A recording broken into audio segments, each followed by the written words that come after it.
Hi, I'm Tom Nechville, and I'm here to show you how to adjust the head for different tones and different tone components in your Nechville banjo.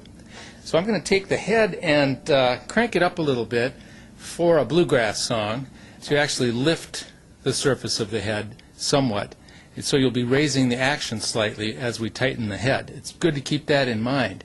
But I'll show you what I mean. Let me take the resonator off. Let me put a little piece of tape right where we started. Okay, a little arrow piece of tape.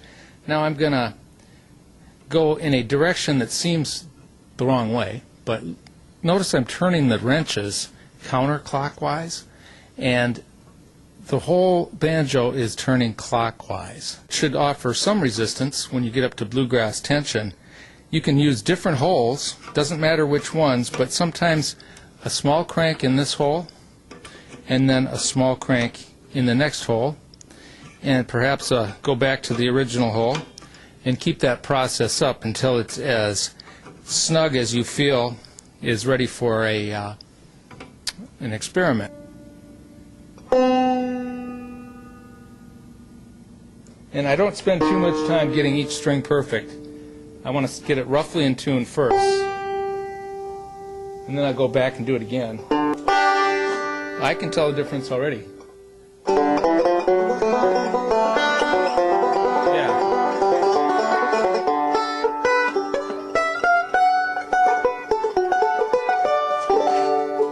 Okay, we're going to take the tone components out of the banjo and show you inside. So I'll take the resonator off again. Before I start to turn the tension on this ring, notice I've put a piece of tape to mark the original position of the flange ring. You want the tape to be on the part that moves. That's the black part. Unscrewing motion is opposite from the way I'm turning because of the way the gears work. Notice the two-handled method of loosening and tightening. You need both wrenches when you're up to high tensions on the head. Only one wrench when it is beginning to get loose, and then when it gets extremely loose like it is now, we should be able to spin this ring out and use the tip of your wrench to get it loose. Now I'm going to pull out the tone ring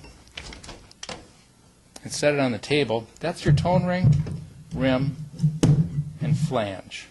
But there are teeth on this piece that should be clean, just like you brush your teeth. You might brush these teeth as well, just to keep them clean.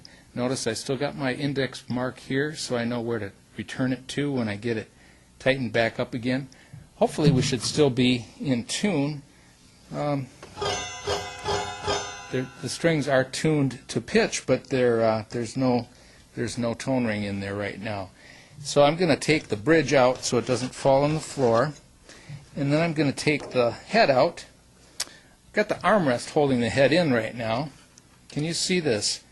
I'll just put a little Phillips screwdriver in here and release the comfort bevel armrest.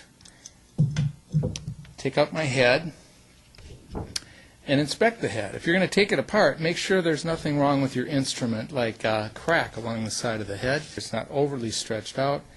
This is a fairly high crown head. They come in different heights. For the Nechville banjo, you want to use a medium or high crown. Low crown, I would not recommend.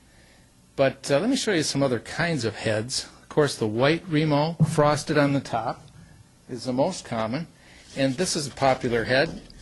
It's called a Renaissance head, and medium crown Renaissance head. Let's see how it looks in the Nechville. It's got a nice warm glow to it. We might think about something entirely different. and they don't have logos on them, so that you really don't have to advertise anybody if you don't want to.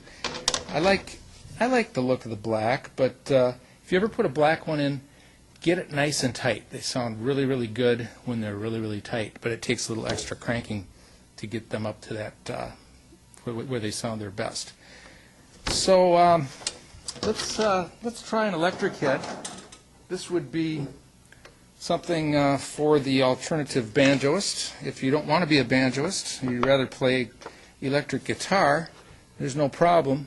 You can do that with your Nechville banjo as well. This is something that I'm not really advertising, but through the Banjo Revolution Association, you can get whatever you want at Nechville. Let's put our original banjo back together. I'll grab this head, putting it back in with feet in the same location, about there. I'll take a moment to show you the tone ring and rim that we have here.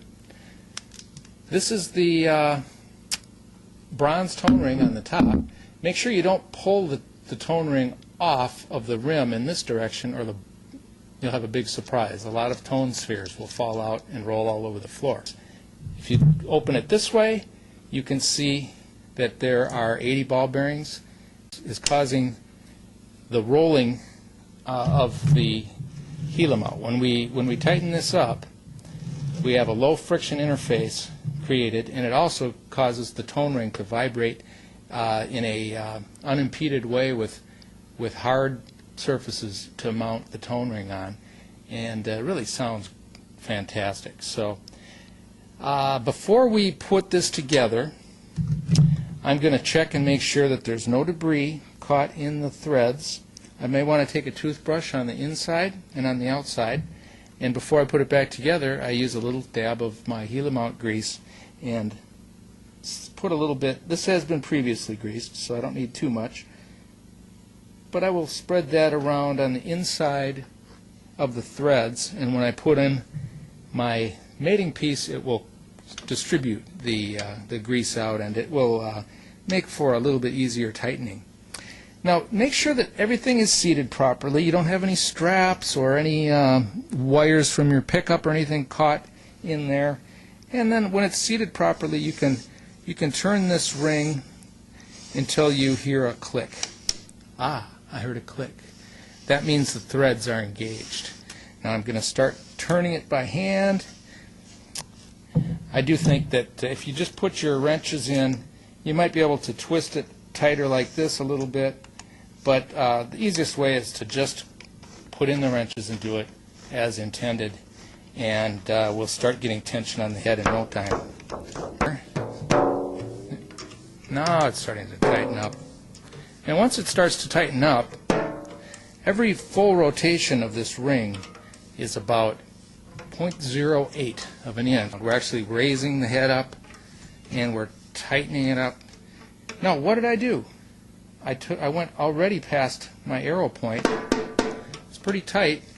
I obviously can go much tighter. But if I return the arrow to where we started,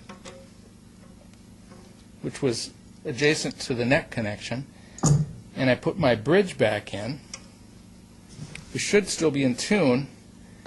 Let me just lift the strings up, return the bridge to the same spot. Excuse me, a little clumsy there. Put the